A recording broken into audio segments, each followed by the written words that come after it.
오늘 디모데후서 말씀을 중심으로 성경적 가치관이란 도대체 무엇냐 함께 생각해 보려고 합니다. 하나님의 말씀 디모데후서는 사도 바울이 자신의 죽음을 눈앞에 둔 로마 감옥에서 자신의 영적인 아들이자 에베소 교회의 후임 목회자였던 디모데에게 마지막 유언처럼 보내는 편지글입니다. 목회 서신으로 일컬어지는 이 서신은 AD 66년, 67년경으로 기록 연대가 추정되는데 바로 이 시기는 당시 로마의 황제 네로가 기독교를 가장 극악무도하게 박해하던 그런 시대였습니다. 초대교회 최고의 선교사요 목회자였던 사도 바울이 임박한 죽음을 예상하면서 자신의 영적인 아들이자 목회자가 된 디모데에게 남기는 그의 편지, 그 편지의 핵심 내용은 박해와 고난에 직면하는 그 디모데와 당시 초대교회 에베소 교회 성도들에게 복음과 함께 고난을 받을 것을 부끄러워하지 말고 고난에 참여하라는 메시지를 던져주고 있습니다. 뿐만 아니라 하나님의 말씀에 전념해서 그 말씀을 바르게 가르치라고 어떤 내용을 가르쳐야 할 것도 일러주고 있습니다. 더하는 것은 그 박해 중에도 끝까지 붙잡고 살아야 하는 하나님의 말씀의 중요성, 마지막 때까지 가장 끝까지 붙들어야 하는 하나님의 말씀이 어떤 말씀인가, 그 말씀이 왜 그렇게도 중요한가, 말씀대로 산다는 게 무엇인가를 이야기하고 있는 내용이 바로 오늘 본문입니다.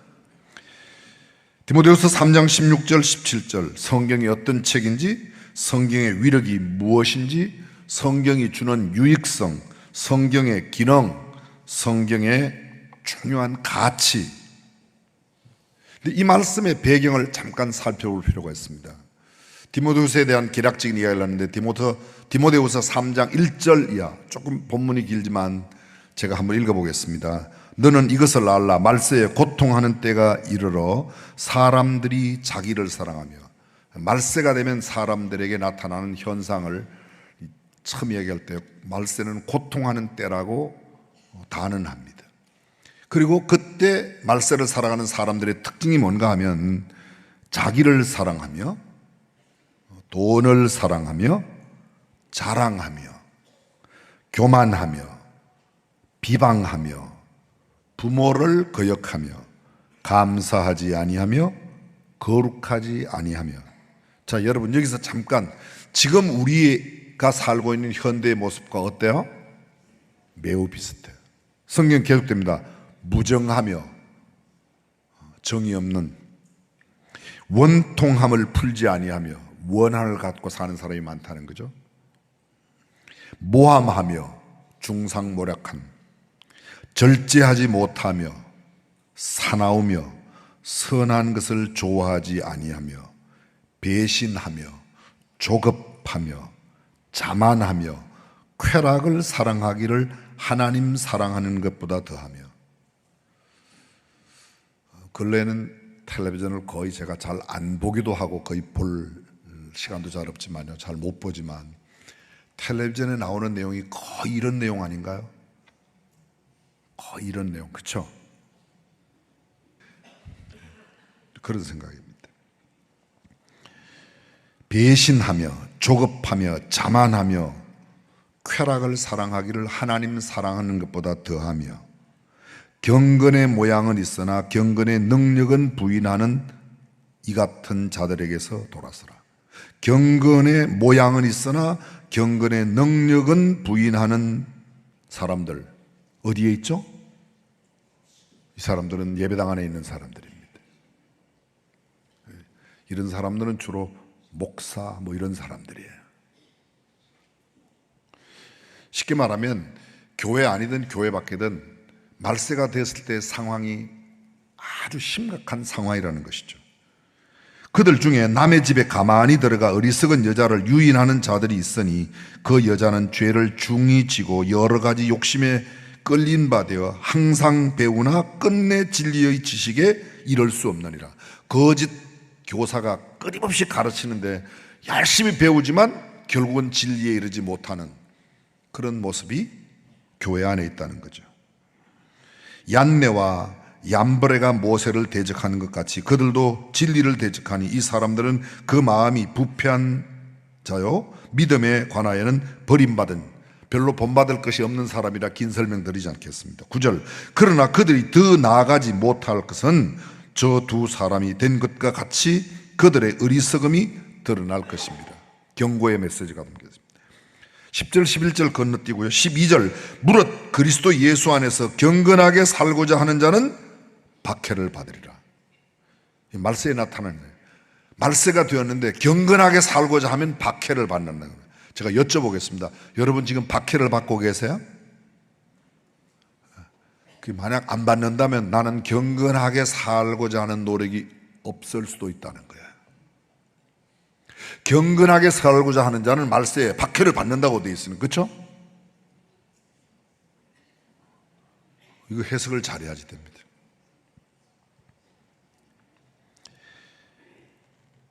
악한 사람들과 속이는 자들은 더욱 악해져서 속이기도 하고 속기도 하나니, 악한 사람들은 점점 더 악해진다는 거죠. 이게 말세의 상황입니다. 그러나 너는 바울이 디모데 너는 배우고 확신한 일에 거하라. 너는 네가 누구에게서 배운 것을 알며 또 어려서부터 성경을 알아나니. 언제부터요? 디모데야 너는 어려서부터 성경을 알아나. 자, 이 말씀을 잠깐 우리에게 적용해요. 여러분 가정에 있는 어린아이들에게 지금 말씀을 열심히 가르치십니까? 디모데는 그때 어려서부터 말씀을 엄마에게, 외할머니에게, 그리고 바울에게 배웠다는 거죠. 내가 어려서부터 내 어머니에게, 내 외할머니에게. 우리 교회에서 바이블 러버스 또는 바이블 올림피아드, 그 다음에 여러 가지 성경, 다음 세대가 말씀 세대가 되게 하자. 그래서 말씀을 열심히, 코로나 때도 열심히 말씀. 왜 이렇게 말씀이 강조되어야 하는가? 그렇습니다. 말씀 없이는 결코 말세를 이겨낼 수 없기 때문입니다. 어려서부터 성경을 알아나니 성경은 능히 너로 하여금 그리스도 예수 안에 있는 믿음으로 말미암아 구원에 이르는 지혜가 있게 하느니라. 아멘. 우리를 구원에 이르게 하는 지혜는 오직 성경 외에는 없습니다.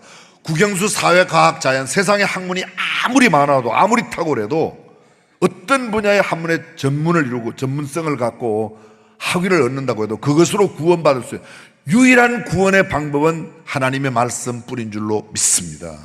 그러기에 하나님 말씀, 그리고 이어지는 말씀이 모든 성경은 하나님의 감동으로 된 것으로 교훈과 책망과 바르게 함과 의로 교육하기에 유익하니, 여기 모든 성경은 하나님의 감동으로 되었다고 말합니다.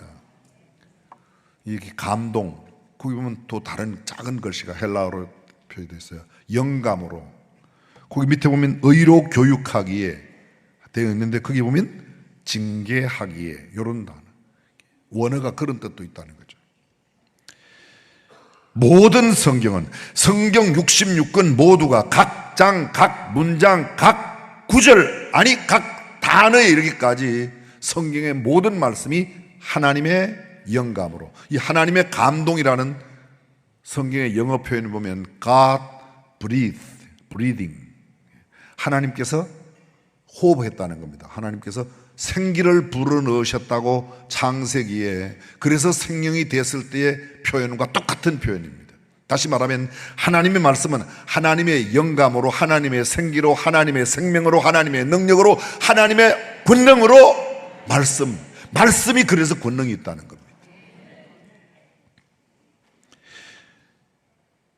호흡, 생기, 그 말씀이, 그 하나님의 말씀이 교훈, doctrine, 원리, 원칙, 방법, 기본 진리, 아주 가장 기본은 그리스도인이 가장 기본적으로 지켜야 할 내용들이 이 말씀 안에 있습니다.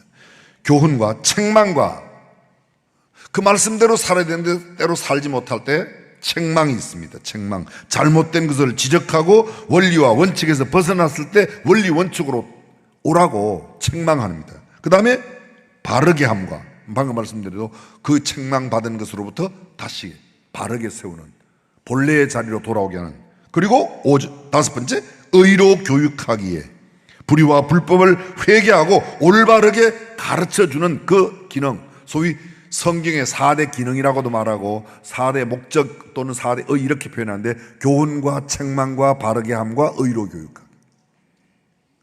여러분, 세상에 이런 게 어디 있습니까? 삶을 이렇게 살아라고 가장 선명하게 가르쳐주고 있는 원리, 원칙, 그게 하나님 말씀이에요. 그게 잘못되었을 때 그걸 꾸짖고 책망하는 게 하나님 말씀이에요. 그것을 바르게 세워서 의로 계속해서 하나님의 사람, 온전한 사람. 17절 이어집니다. 이 말씀이 하나님의 사람을 온전케 하며, 이는 하나님의 사람으로 온전케 하며, 이 말씀이 하나님의 사람을 온전하게 되기를 원하면 뭘 해야 된다고요? 하나님의 말씀이 필요하다. 말씀 없이는 그 누구도 온전하게, 이게 온전한다는 개념이 완벽하다, 퍼펙트하다는 그런 뜻이 아닙니다. 여기서는 성숙을 이루다는 거예요. 우리가 영적으로, 우리가 하나님의 사람으로서의 성숙을 이루기 위해서는 뭐가 필요해요? 하나님의 말씀이 필요하다는 거죠. 다시 말하면 말씀 없이는 결코 영적인 성숙을 이루어낼 수 없다는 겁니다. 모든 선한 일을 행할 수 있도록 능력을 갖추게 한다고 말합니다. 모든 선한 일을 행할 능력을 갖추게 하려 함이라. 하나님의 말씀, 그것이 그렇게 한다는 거죠. 하나님의 사람을 온전케 하는 능력, 하나님의 말씀입니다. 선한 일을 하게 하는 능력, 하나님의 말씀입니다. 성경은 한마디로 말하면 능력이 있다는 겁니다. 왜 이렇게 나는 능력이 있지? 나를 통해서 능력이 나타나지? 혹시 여러분 성경으로부터 너무 멀어져 계시지 않습니까? 이 말씀이 언제 기록됐다고요? 2000년 전에. 2000년 전에. 그런데 2000년 전 바울을 통하여 주신 이 하나님의 말씀이 오늘 이 시대와 너무 비슷한 상황이라는 거죠. 2000년이나 흘러갔는데 아직도 세상은 그때나 지금이나 오히려 더 그때보다는 훨씬 더 말세의 상황이 되어 있다는 말입니다. 경건의 모양은 있지만 경건의 능력은 부인한다. 교회 내에 있는 모습들입니다. 성경을 인정하지만 성경의 권위나 능력을 부인합니다. 성경 공부는 많은데 성경이 갖고 있는 능력은 내 삶에 나타나지 않아요. 성경의 권위를 인정하지 않는 자들, 그 사람들도 성경을 직업상 먹고 살기 위해서 가르치기도 하고 한다는 거죠. 13절 말씀에 악한 사람들은 더욱 악해질 것이라고 말합니다. 악한 사람들과 속이는 자들은 더욱 악해져서 속이기도 하고 속기도 한다. 14절, 그러나 너는 배우고 확신하냐. 그러나 너는 배워. 디모데가 어려서부터 배운 게 뭐예요? 내가 어려서부터, 아까 성경이 뭐라고 그랬어요? 어려서부터 돈 버는 법을 배웠나니가 아니잖아요. 국영수 수학문제, 국영수 무슨 세상 문제 잘 푸는 게 아니고 내가 어려서부터 성경을 알았나니. 성경은 능히 너로 하여금 그리스도 예수 안에 있는 믿음으로 말미암아 구원에 이르는 지혜를 가르치는 것은 하나님 말씀밖에 없습니다. 거듭 강조합니다. 거짓 교사들의 지식은 끝내 진리에 이를 수 없지만 성경은 구원에 이르는 놀라운 지혜를 갖게 합니다. 성경 없이는, 하나님의 말씀 없이는 올바르게 선하게 곧게 살아갈 수 없습니다. 성경 없이는 능력 있는 삶을 살 수 없습니다. 성경이 모든 것의 기준이고 성경이 모든 힘의 근원이고 성경이 궁극적인 삶의 큰 복이라고 성경은 강조하고 있습니다. 예수 믿는 사람들이 주로 사용하는 가치, 그것이 바로 오늘 말씀의 제목, 성경적 가치입니다. 성경적 가치, biblical value, 이걸 다른 말로 표현하면 신적 가치, divine value, 하나님의 신성한 가치란, 높은 가치, 자주 말씀드렸습니다. high value, 영적 가치, spiritual value, 불변의 가치, unchangeable, 변하지 않는 가치입니다. 절대적인 absolute value, 절대적인 가치, 이건 상대적이지 않습니다. 궁극적인 가치, ultimate value라고 그럽니다. 영원한 가치, eternal value. 잠시 있다가 없어지는 게 아니죠. 잠시 있다가. 아까 조금 전 사막에서의 물 이야기를 했는데요, 1000만원짜리 물 마셔도 오래 못 가요. 금방 또 갈증 와요. 상황적인 가치입니다.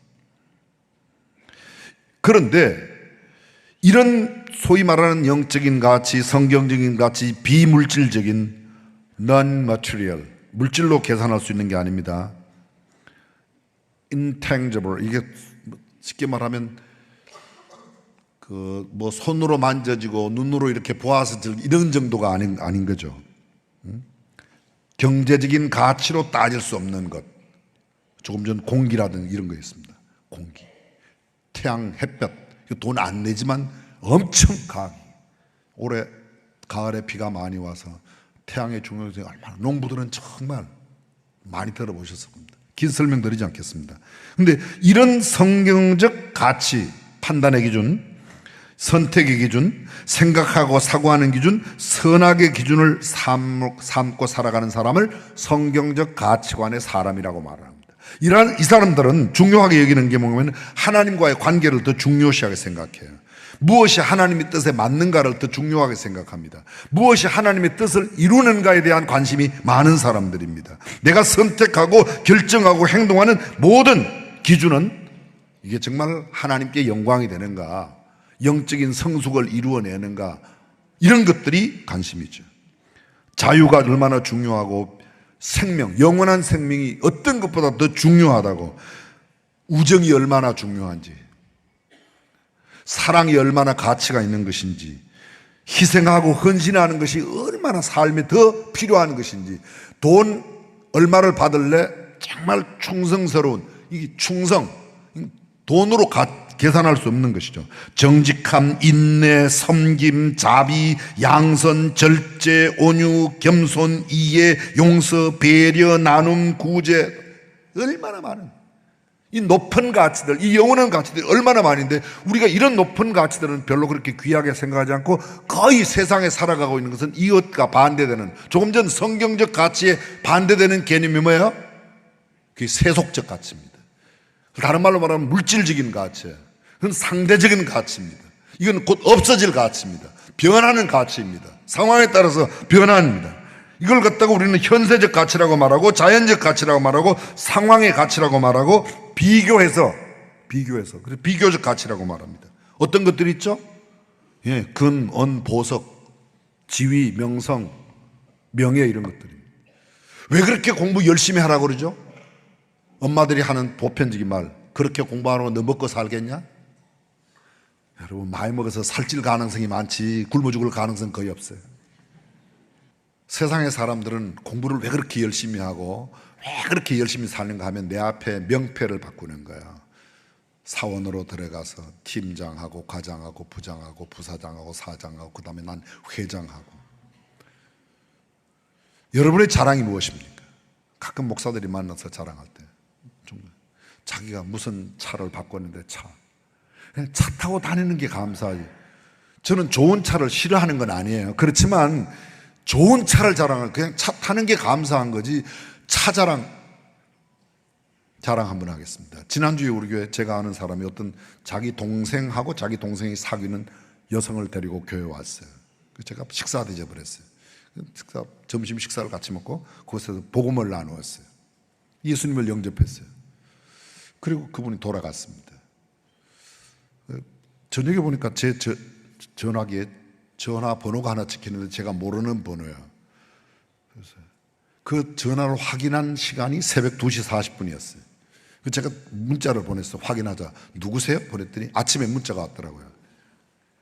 저 어저께 형님 따라가서 목사님을 만나 밥 먹고 온 누구누구고 누구입니다. 제가 어저께 교회에 등록했습니다. 오늘 2부 예배 혹시 오셨나요? 제가 1부 예배 끝나고 전화했더니 전화를 안 받으시더라고요. 그래서 제가 문자로 오늘 주일날 예배 오는 날이라고 보냈어요.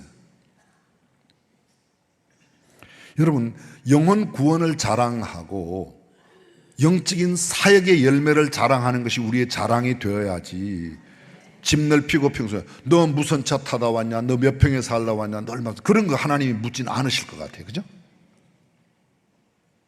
우리 하나님은 그런 건 안 물으실 것 같아요.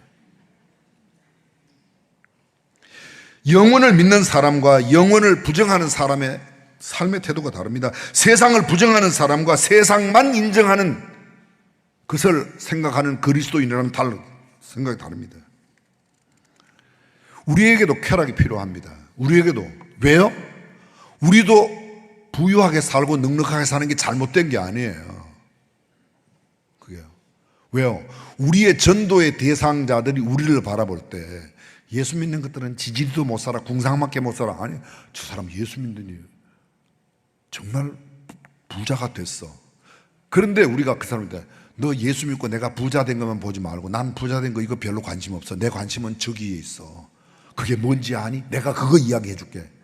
알아듣는 사람만 아멘 좀 해보세요.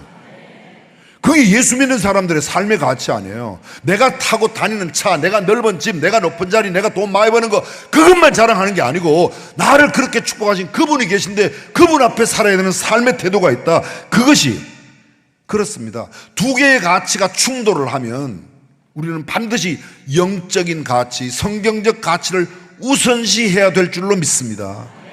돈 때문에 그래서 제가 이런 말씀 드리는 겁니다. 웬만큼 먹고 살 거 있으면 너무 돈 버는데 시간 보내지 말고 이제는 그냥 월요일 날도 예배당해, 화요일 날도 예배당해. 그냥 나와서 주의 일 열심히 하고 전도 열심히 하고.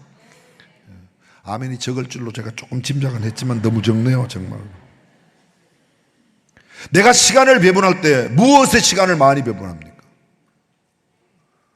그만큼 살아왔으면, 내가 지금 그만큼 먹고 살 거 있으면 그래, 나는 이것보다는 그래, 영혼 구원하는 일에, 하나님 섬기는 일에, 이웃을 돌보는 일에 에너지를 쓸 때 내 에너지를 어디에 쓸 것인가, 우선순위를 어디에 둘 것인가, 성경적 가치관이 앞서야 된다고 성경은 이야기하는 거예요. 우리가 살아야 하는 삶의 태도가 합니다. 영혼 구원의 대상에게 혐오감을 주지 마십시오. 잘난 체, 대단한 체 너무 하지 마십시오.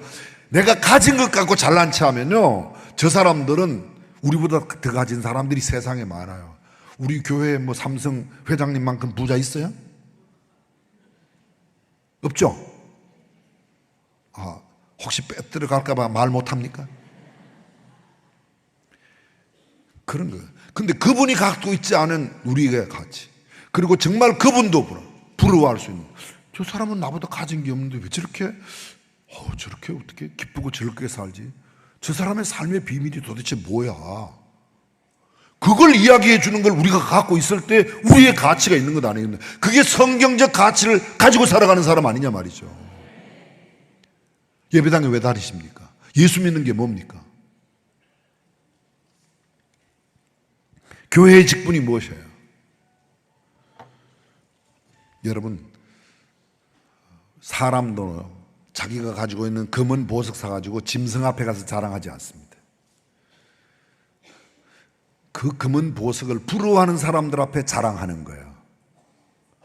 근데 그런 걸 자랑하는 사람들에게 네가 자랑하는 것보다 더 귀한 것이 내게 있다는 것을 보여주어야 할 사람이 영원한 영적 가치를 갖고 살아가고 있는 저와 여러분의 삶이 아니냐 말이에요. 근데 우리가 그걸 못 보여주니까. 예전에 한번 이야기했습니다. 포항에 있는 어떤 모 교회 목사님, 담임 목사님과 함께 그 교회, 그 도시에서 제일 부자 마님이 예배당에 오셔서 교회 권사님과 함께 그 집에 신방을 갔대요. 근데 그 함께 간 권사님이 그 부잣집에 있는 자개장 앞에, 화려한 그 집 앞에 가방을 탁 내려놓으면서 아이고, 나는 언제나 이런 집에 살아보나. 그 다음 주일부터 그 부자 마님이 예배당에 안 나오는 거예요. 예수 잘 믿는 권사가 나를 부러워하면 내가 뭐 예수 믿을 게 뭐 있냐. 그런 사람들이 부러워하는 영적 가치로 살아가는 저와 여러분이 되시기를 주님의 이름으로 축원합니다.